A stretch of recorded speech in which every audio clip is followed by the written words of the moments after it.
Halo semua, salam sahabat daripada saya kepada saudara-saudara semua yang sedang berada di atas talian dengan kita semua pada malam ini. Dan pada malam ini merupakan malam yang ketujuh ya bagi Minggu Doa Belia. Dan malam ketujuh ini merupakan khotbah yang ketujuh yang bertajuk Makhluk Asing Sebenar yang Menjadi Penceroboh. Saudara semua, beberapa bulan yang lalu, bekas Presiden Amerika Syarikat yaitu Barack Obama menjadi begitu trending di rangkaian sosial dan dalam berita untuk beberapa kenyataan yang diberikan dalam program televisyen The Late Show. The Late Show merupakan satu rancangan yang dimainkan lebih kurang jam 12.30 malam. Dan ternyata pengacara rancangan itu yang dikenali sebagai James Corden bertanya kepada bekas presiden ini sama ada dia mempunyai sebarang teori tentang kewujudan makhluk asing.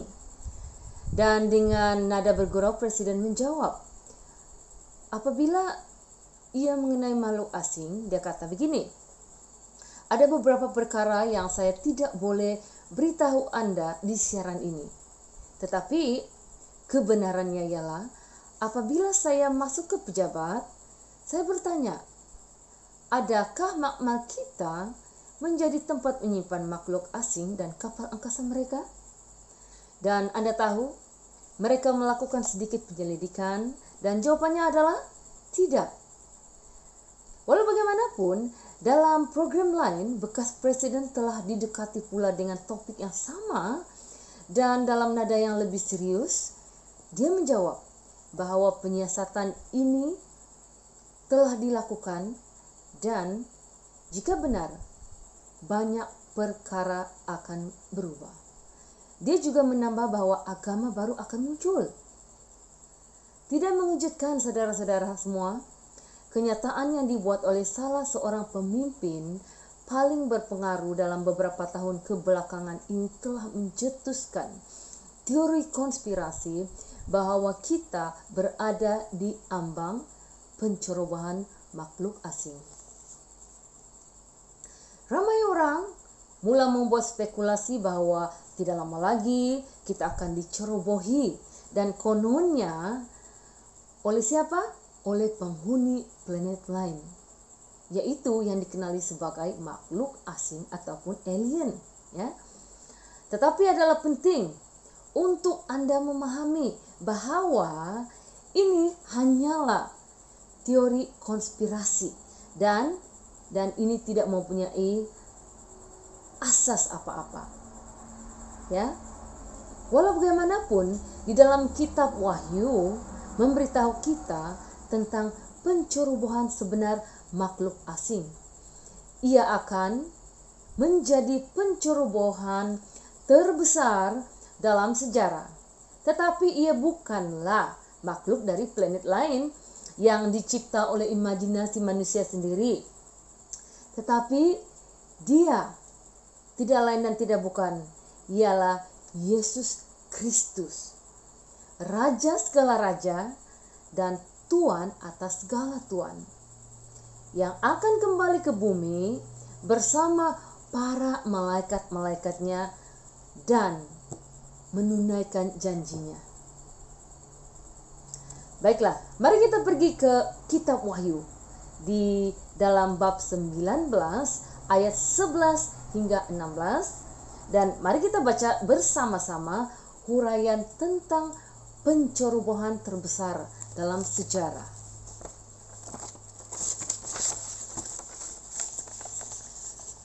Dalam ayat 11, mari kita baca bersama-sama ya. Dia berbunyi seperti ini. Lalu aku melihat syurga terbuka. Sesungguhnya ada seekor kuda putih dan ia menungganginya bernama Yang Setia dan Yang Benar. Ia menghakimi dan berperang dengan adil. 12.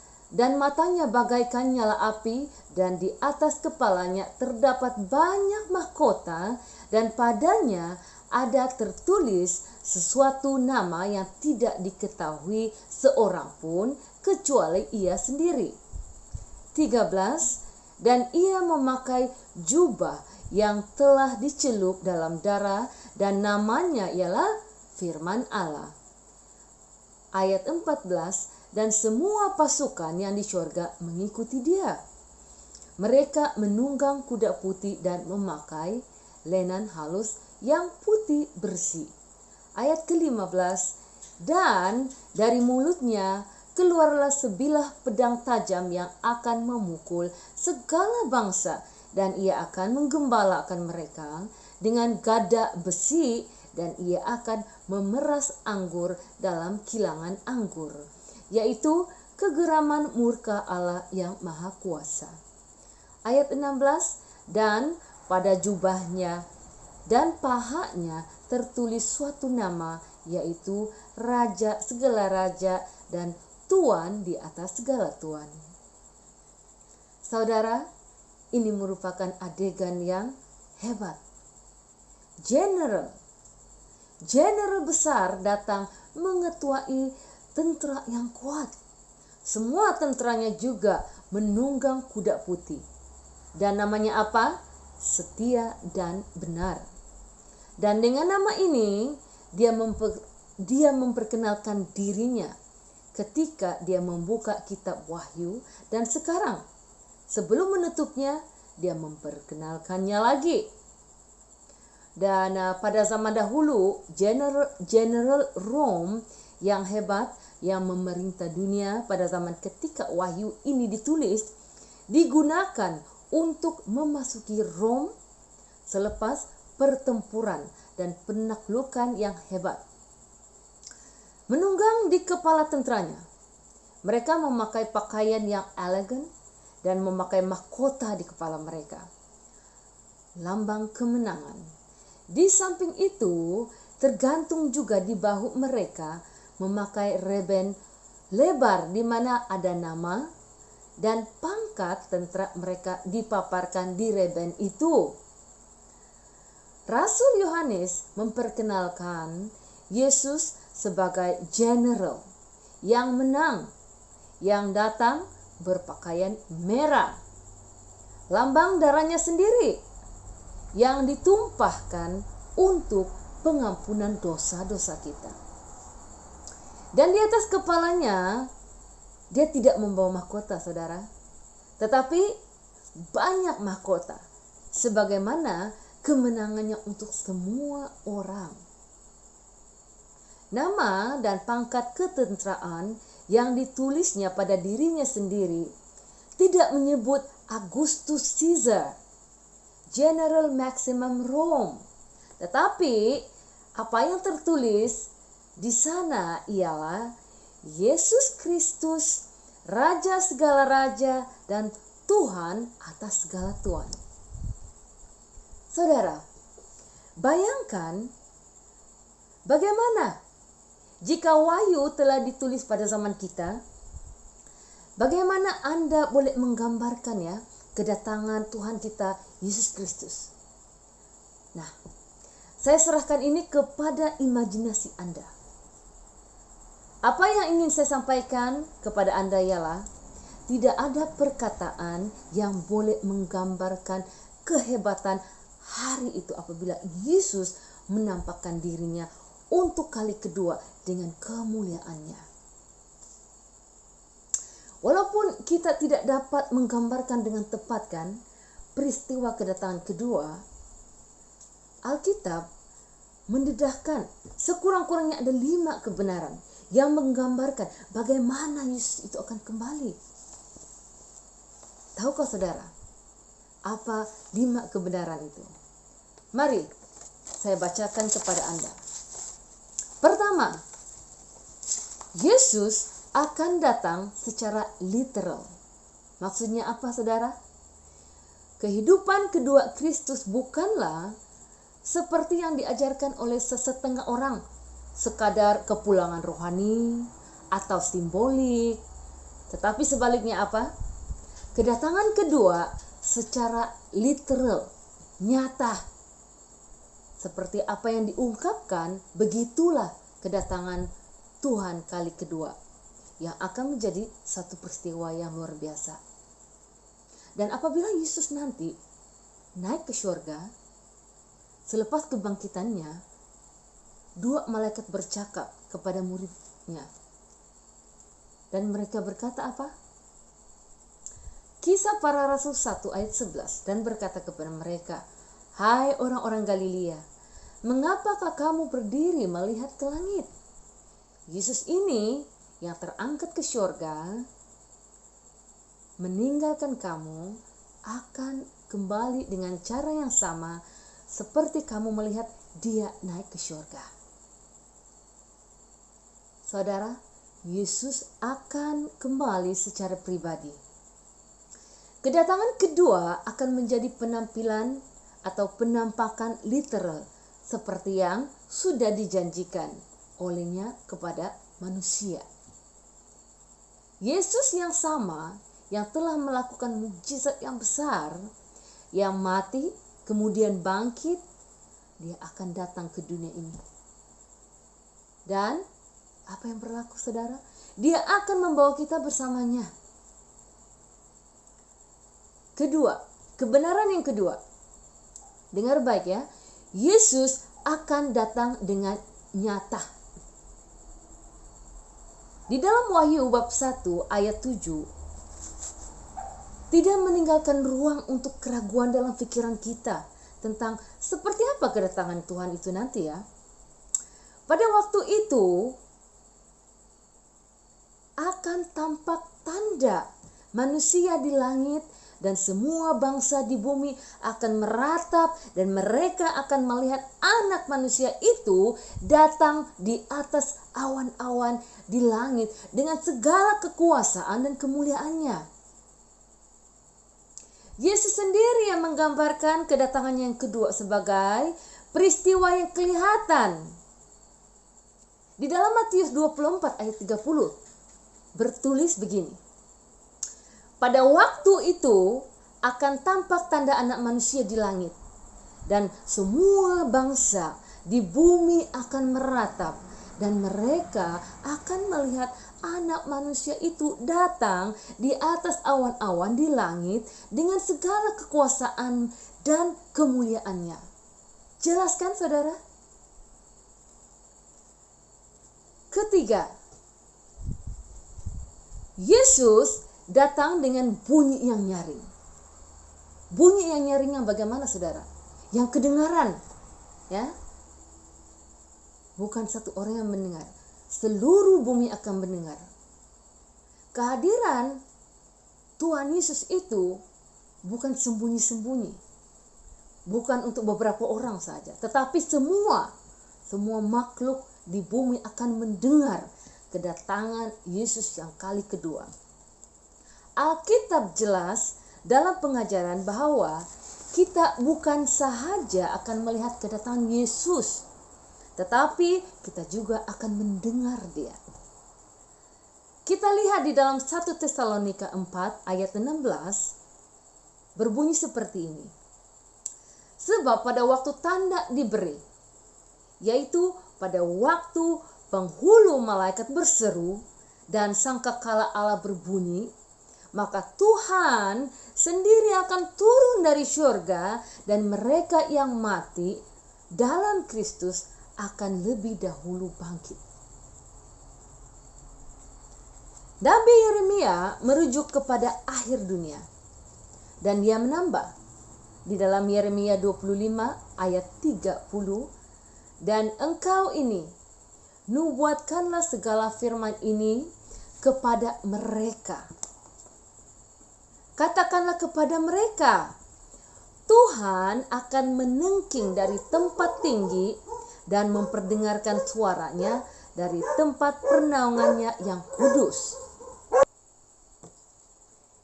Ia akan mengaum hebat terhadap tempat pengembalaannya, suatu pekik seperti yang dipekikkan pengirik-pengirik buah anggur terhadap segenap penduduk bumi.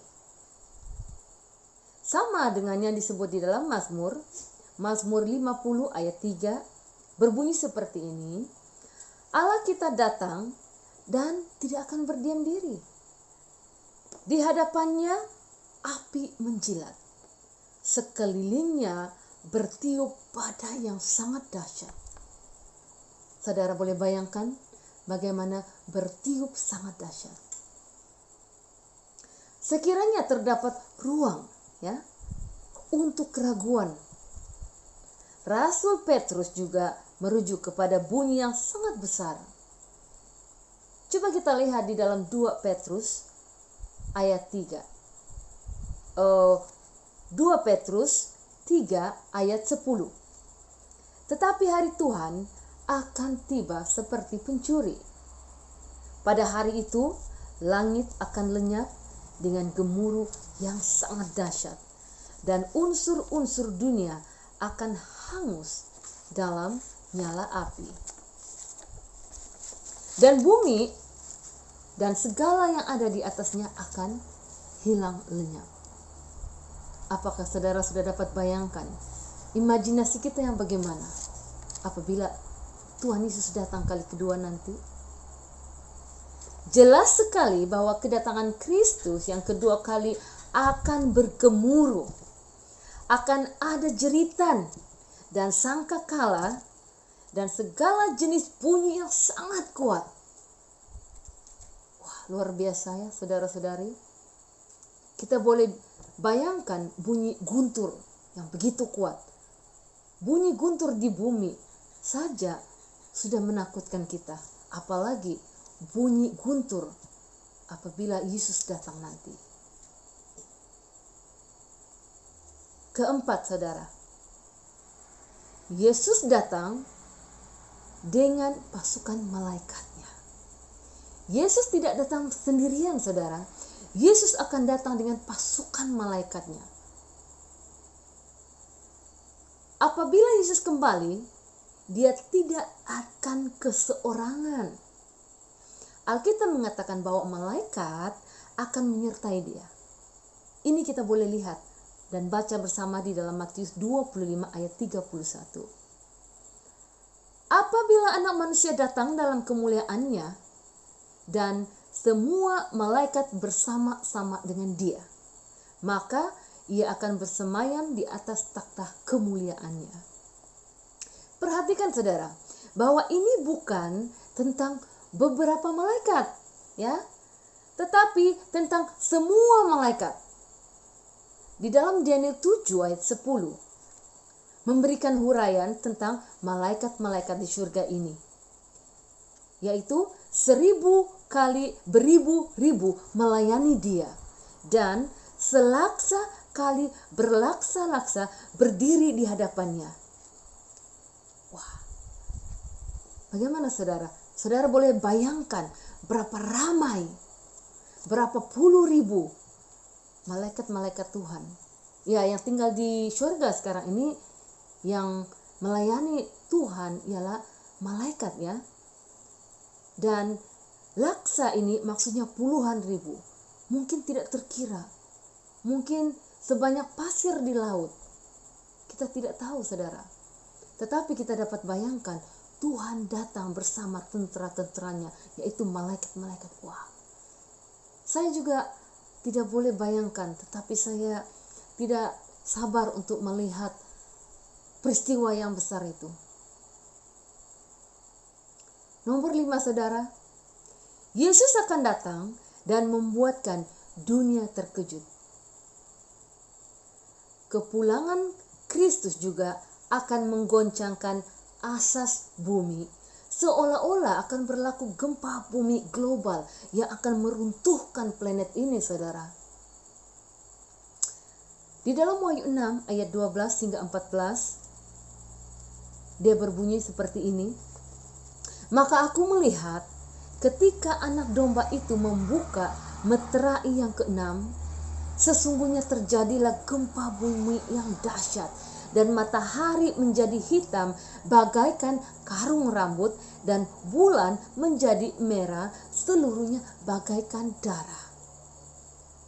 dan bintang-bintang di langit berjatuhan ke atas bumi bagaikan pohon ara, menggugurkan buah-buahnya yang mentah apabila digoncang angin yang kencang. Maka menyusutlah langit bagaikan gulungan kitab yang digulung, dan tergeserlah gunung-gunung dan pulau-pulau dari tempatnya. Wah, saudara boleh bayangkan bagaimana keadaan itu ya. Kalau di bumi yang pernah berlaku gempa bumi, tsunami, dan itu sudah menjadi satu ketakutan kepada umat manusia. Apalagi kalau gempa bumi yang datangnya dari Tuhan, pasti itu lebih menggerunkan, ya saudara. Kalau gempa bumi yang cukup kuat untuk menghancurkan gunung juga akan mengaktifkan setiap gunung berapi di planet ini dan mencetuskan tsunami global yang menakjubkan, katanya di sini. Bolehkah kita bayangkan? Tsunami global yang menakjubkan. Wah, itu sangat menakutkan. Pulau-pulau yang lenyap dan daratan yang besar dipecahkan oleh ombak gergasi. Bagaimana ya saudara? Ombak gergasi. Kita boleh bayangkan ombak yang ditiup badai sudah cukup tinggi ya. Apalagi kalau ombak gergasi itu tentu sekali setinggi Gunung Kinabalu barangkali ya. Anak-anak muda yang dikasihi semua, kedatangan Kristus yang kedua adalah peristiwa yang akan berlaku lebih cepat daripada yang Anda dan saya bayangkan, saya kira.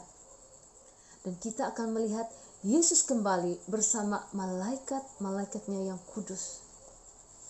Dan yang pasti sekali, Yesus akan kembali. Yesus akan datang. Adakah kita semua bersedia menerima kedatangan Kristus yang kedua kali? Tetapi ada satu ciri yang ada pada kedatangan Kristus nanti. Anda ingin tahu apa? Bahwa ia akan menjadi peristiwa yang menentukan, dan apabila Yesus datang, dunia akan dibahagikan kepada dua kumpulan, yang diselamatkan dan yang tersesat. Di dalam Wahyu 6, 15 ayat 16, menerangkan kumpulan orang yang tersesat seperti berikut. Dan raja-raja di bumi, dan pembesar-pembesar, serta perwira-perwira, dan orang-orang kaya, serta orang-orang berkuasa, dan semua budak, serta orang merdeka, bersembunyi ke dalam gua-gua dan celah-celah batu karang di gunung. Dan mereka berkata kepada gunung-gunung dan kepada batu-batu karang itu, runtuhlah menimpa kami, dan sembunyikanlah kami terhadap Dia yang duduk di atas takhta dan terhadap murka anak domba itu. Bagi kebanyakan orang, saudara, ia akan menjadi hari yang sangat menyedihkan. Atau bagi orang lain, ia akan menjadi hari yang terbaik dalam hidup mereka, terutama mereka yang percaya dan mereka yang sudah bersedia. Nabi Yesaya menggambarkan kumpulan orang yang diselamatkan dalam kata-kata seperti ini. Yesaya 25 ayat 9. Pada waktu itu, orang akan berkata, sesungguhnya inilah Allah kita yang kita nanti-nantikan supaya kita diselamatkan. Inilah Tuhan yang kita nanti-nantikan. Marilah kita bersorak-sorai dan bersuka cita oleh karena keselamatan yang diadakannya. Saudara, betapa mulianya hari itu bagi orang yang diselamatkan. Ia akan menjadi hari kegembiraan dan hari kebahagiaan. Ia akan menjadi hari yang gembira yang tidak dapat digambarkan. Kristus akan datang, saudara. Kristus akan datang tidak lama lagi. Adakah kita bersedia? Adakah kita percaya? Ada satu cerita sebelum saya mengakhiri pelajaran kita pada malam ini.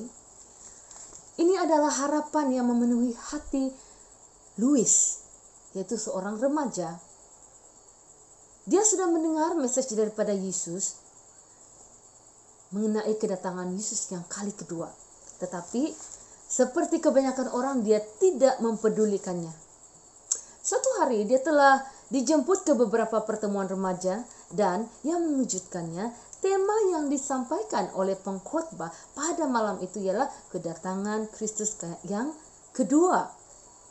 Louis mendengar dengan teliti setiap perkataan pengkhotbah itu, tetapi pada masa panggilan dia tidak mahu membuat keputusan.